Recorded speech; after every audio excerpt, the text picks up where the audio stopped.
വിശ്വസിച്ച് ഏതൊരു കാര്യത്തിന് മുന്നിട്ടിറങ്ങിയാലും ഗതി അധോഗതിയായിരിക്കുമെന്നുള്ള ഏറ്റവും ഒടുവിലത്തെ ഉദാഹരണം കൂടിയാണ് ഇറാൻ പഠിച്ചിരിക്കുന്നത്. ആദ്യം പാകിസ്ഥാനെങ്കിൽ ഇപ്പോൾ ഇറാൻ. അതും ഒരൊറ്റ വർഷത്തിനുള്ളിൽ സംഭവിച്ചിരിക്കുന്ന കളിപ്പാട്ടം കണക്ക് പടക്കം ചീറ്റിപ്പോകുന്നത് പോലെ വമ്പൻ വില കൊടുത്തു വാങ്ങിയ കോടാനുകോടികളുടെ പ്രതിരോധ ഉപകരണങ്ങൾ ഉപയോഗപ്രദമല്ലാതിരിക്കുന്ന ആ ഒരവസ്ഥ തന്നെയാണ്. ഇതിനേറെ പറയുന്നു, പരമോന്നത നേതാവിൻ്റെ മരണത്തിന് പോലും കാരണക്കാരായി മാറിയിരിക്കുന്നത് ഈ പരാജയം തന്നെയാണ് എന്നത് ഇന്ന് മനസ്സിലാക്കുന്നു. പാകിസ്ഥാന് പിറകെ ഇപ്പോൾ ഇറാനിലും തകർന്നു വീണിരിക്കുകയാണ് ചൈനയുടെ വ്യോമ പ്രതിരോധ സംവിധാനങ്ങളൊക്കെ തന്നെ. കടൽ കടന്നെത്തിയ ചാരക്കണ്ണുകൾ ഉപയോഗിച്ചുകൊണ്ട് അവരുടെ പരമോന്നത നേതാവിനെ ടാർഗറ്റ് ചെയ്ത്, എന്തിനേറെ പറയുന്നു, ഇറാനിലെ ഓരോ ചലനവും ഇസ്രയേൽ ചാരക്കണ്ണുകൾ ഒപ്പിയെടുത്ത കാര്യങ്ങൾ നേരത്തെ തന്നെ മനസ്സിലാക്കി അവരുടെ വർഷങ്ങളായിട്ടുള്ള ഒരു കാത്തിരിപ്പ് തന്നെയായിരുന്നു ഈ ആക്രമണമെന്നുള്ള കൂടുതൽ വിവരങ്ങൾ തന്നെയാണ് ഈ ഘട്ടത്തിൽ പുറത്തു വന്നിരിക്കുന്നത്. ചൈനീസ് നിർമ്മിത ആയുധങ്ങളുടെ വിശ്വാസ്യത തന്നെയാണ് ഈ ഘട്ടത്തിൽ ലോകത്തിന് മുന്നിൽ ചോദ്യമായി അവശേഷിക്കുന്നത്. ഇങ്ങനെയെങ്കിൽ എന്തിനു വേണ്ടിയാണ് ഈ രാജ്യങ്ങളെ കബളിപ്പിക്കുന്നത് ചൈന എന്നാണ് പലരും ചോദിക്കുന്നത്. ലോകത്തിലേക്കും തന്നെ ഏറ്റവും മികച്ച വ്യോമ പ്രതിരോധ സംവിധാനമെന്ന് ചൈന തന്നെ കൊട്ടിഘോഷിച്ച ഒരു സംവിധാനമാണ് അവരുടെ HQ-9B എന്ന് പറയുന്ന വ്യോമ പ്രതിരോധ സംവിധാനം. അത് പിന്നെയും പരാജയപ്പെട്ടിരിക്കുന്നു. ചരിത്രം ആവർത്തിക്കുന്നു. ഒരു വർഷത്തിനിടയിൽ 2 യുദ്ധങ്ങളിൽ ചൈനീസ് പ്രതിരോധ കവചം തകർന്ന് തരിപ്പണമായതും ആ രാജ്യത്തെ കുട്ടിച്ചോറാക്കിയതും ഏവരും കണ്ടു. അതിലൊന്ന് കഴിഞ്ഞ വർഷം ഭാരതം പാകിസ്ഥാന് നേർക്ക് നടത്തിയ ഓപ്പറേഷൻ സിന്ദൂർ. അന്ന് ആ ആക്രമണത്തിന് മുന്നിൽ പാകിസ്ഥാൻ വിറങ്ങലിച്ചതിന് കാരണവും ഒരുപക്ഷെ ചൈന നൽകിയ ഈ ഉപകരണം തന്നെയാണ്. വ്യോമ പ്രതിരോധ സംവിധാനങ്ങളൊക്കെ തന്നെ പാളിപ്പോയ ഘട്ടത്തിൽ പാകിസ്ഥാന് മറ്റു മാർഗമില്ല.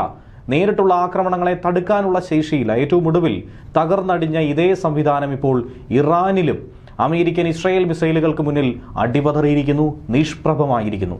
ഫെബ്രുവരി 28 നടന്ന ആക്രമണത്തിൽ ഇറാന്റെ ആകാശം കാക്കുന്നതിൽ ചൈനീസ് സംവിധാനം അമ്പെ പരാജയപ്പെട്ടു എന്നാണ് ലോകം വിലയിരുത്തുന്നത്. ഇറാന്റെ പരമോന്നത നേതാവ് ആയത്തുള്ള അലി ഖമനേയിയുടെ ജീവൻ പോലും സംരക്ഷിക്കാൻ കഴിഞ്ഞില്ല ഈ കളിപ്പാട്ടത്തിനെന്നാണ് പ്രതിരോധ രംഗത്തെ വിദഗ്ധർ വിമർശനം ഉന്നയിക്കുന്നത്. ഇന്ത്യ ഉപയോഗിക്കുന്ന റഷ്യയുടെ S-300, S-400 എന്നീ മിസൈൽ സംവിധാനങ്ങൾ അമേരിക്കയുടെ പാട്രിയറ്റ് മിസൈൽ സംവിധാനങ്ങളോടൊക്കെ തന്നെ കിടപിടിക്കും എന്ന് അവകാശപ്പെടുന്ന ചൈന വിപണിയിലിറക്കിയ ഒന്ന് തന്നെയായിരുന്നു HQ-9B എന്ന് പറയുന്നത്. 260 കിലോമീറ്റർ പരിധിയിലുള്ള 100 ലക്ഷ്യങ്ങളെ ഒരേ സമയം നിരീക്ഷിക്കാൻ കഴിയുമെന്നാണ് ബീജിംഗ് അവകാശവാദം ഉന്നയിച്ചത്. ശരിയായിരിക്കും, നിരീക്ഷിച്ചു, പക്ഷേ അതിനെ പരാജയപ്പെടുത്താൻ കഴിഞ്ഞിരുന്നില്ല. 2025 മെയ്യിൽ കശ്മീരിലെ പഹൽഗാം ഭീകരാക്രമണത്തിന് മറുപടിയായി ഭാരതം നടത്തിയ ഓപ്പറേഷൻ സിന്ദൂർ സമയത്ത് പാകിസ്ഥാൻ വിന്യസിച്ച HQ-9B യൂണിറ്റുകളെ ഇന്ത്യൻ സൈന്യം നിഷ്പ്രയാസം തകർത്തിരുന്നു. അന്ന് കറാച്ചിയിലെ പാക് പ്രതിരോധ നിര ചീട്ട് കൊട്ടാരം പോലെ തന്നെ തകർന്നു വീണു. ചൈനയെ സംബന്ധിച്ച് വലിയ നാണക്കേടും. ഇതിനു പുറകെയാണ് ഇപ്പോൾ ഇറാനിലും ഈ സംവിധാനം പരാജയപ്പെടുന്നത്. ഇറാന്റെ ആണവ കേന്ദ്രങ്ങളായിട്ടുള്ള നതാൻസ്, ഫോർത്തോ എന്നിവയ്ക്ക് കാവലായി വിന്യസിച്ച ഈ ചൈനീസ് പ്രതിരോധ നിരയെ തന്നെ തകർത്തുകൊണ്ടാണ്, റഡാറുകളെ ഭേദിച്ചുകൊണ്ടാണ് ഇസ്രയേലും അമേരിക്കയും ജെറ്റുകൾ പറന്നെത്തി ബോംബ് വർഷിച്ചത്. ഇറാന്റെ 31 പ്രവിശ്യകളിൽ 20 ഇടത്തും ബോംബുകൾ വർഷിച്ചപ്പോൾ ചൈനീസ് റഡാറുകൾക്ക് അതിനെ കണ്ടെത്താൻ പോലും കഴിഞ്ഞിട്ടില്ല. ചൈനീസ് ആയുധങ്ങൾ ഉപയോഗിക്കുന്ന വെനസ്വലയും പാകിസ്ഥാനിലുമൊക്കെ സമാനമായ പരാജയങ്ങൾ നേരിട്ടിട്ടുണ്ട് എന്ന റിപ്പോർട്ട് പുറത്തു വന്നിട്ടുണ്ട്. ആഗോള ആയുധ വിപണിയിൽ ചൈനയുടെ കപട അവകാശവാദങ്ങൾ പൊളിയുന്നതോടെ ഈ രാഷ്ട്രീയത്തിന് വലിയൊരു സാമ്പത്തിക തിരിച്ചടി എന്ന രീതിയിൽ തന്നെയാണ് ഇപ്പോൾ ഇന്ത്യ, തൊട്ടു പിന്നാലെ ഇസ്രയേൽ, അമേരിക്ക എന്നിവർ രംഗത്തെത്തിയിരിക്കുന്നത്. ചൈനീസ് ആയുധങ്ങളെ വിശ്വസിച്ച് സ്വന്തം സുരക്ഷ തന്നെ പണയപ്പെടുത്തി ഇറാനും പാകിസ്ഥാനും ഒരുപോലെ തന്നെ പതറുന്ന കാഴ്ചയാണ് ഇപ്പോൾ കാണാൻ കഴിയുന്നത്. ഈ സാഹചര്യത്തിൽ ചൈനയാകട്ടെ പശ്ചിമേഷ്യയിൽ ആളിപ്പടരുന്ന ഈ യുദ്ധ സാഹചര്യത്തിൽ അമേരിക്കയെയും ഇസ്രയേലിനെയും തന്നെയാണ് അതിരൂക്ഷമായി വിമർശിച്ചിരിക്കുന്നത്. മേഖലയിൽ സമാധാനം പുനഃസ്ഥാപിക്കാനുള്ള നയതന്ത്ര ശ്രമങ്ങൾ ശരിയായ ദിശയിൽ മുന്നോട്ട് പോകുമ്പോഴാണ് അമേരിക്കയും ഇസ്രയേലും ചേർന്ന് നടത്തിയ ആക്രമണങ്ങളിലൂടെ ആ നീക്കങ്ങൾ മനഃപൂർവ്വമായി തകർത്തെറിഞ്ഞതെന്നാണ് ചൈനീസ് വിദേശകാര്യമന്ത്രി Wang Yi ആരോപിച്ചത്. Oman, Iran, France എന്നീ രാജ്യങ്ങളിലെ വിദേശകാര്യമന്ത്രിമാരുമായി നടത്തിയ ചർച്ചകൾക്ക് ശേഷമാണ് അദ്ദേഹം ഈ നിഗമനത്തിലേക്ക് എത്തിയത്. തിരിച്ചുപിടിക്കാൻ കഴിയാത്ത വിധം ഒരു വലിയ യുദ്ധത്തിലേക്ക് പശ്ചിമേഷ്യ അമേരിക്ക തള്ളിവിട്ടു. ചൈനയുടെ സാമ്പത്തിക ഭദ്രതയെയും ഊർജ്ജ സുരക്ഷയെയും സംബന്ധിച്ചിടത്തോളം ഈ സംഘർഷം ഏറെ നിർണായകമാണ്.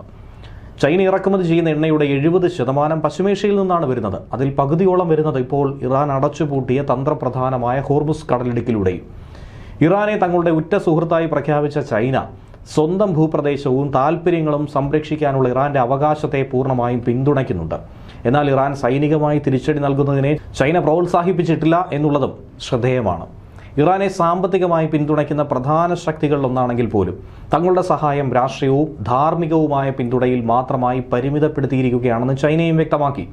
ഇറാനിലേക്ക് ചൈന ആയുധങ്ങൾ വിതരണം ചെയ്യുന്നുവെന്ന റിപ്പോർട്ടുകളെ വിദേശകാര്യ മന്ത്രാലയം ഔദ്യോഗികമായി തന്നെ നിഷേധിച്ചു കഴിഞ്ഞു. മേഖലയിൽ ഉടൻ തന്നെ വെടിനിർത്തൽ പ്രഖ്യാപിക്കണമെന്നും ഇരു വിഭാഗങ്ങളും ചർച്ചാമേശയിലേക്ക് മടങ്ങണമെന്നുമാണ് ചൈന ഇപ്പോൾ ആവശ്യപ്പെട്ടിരിക്കുന്നത്.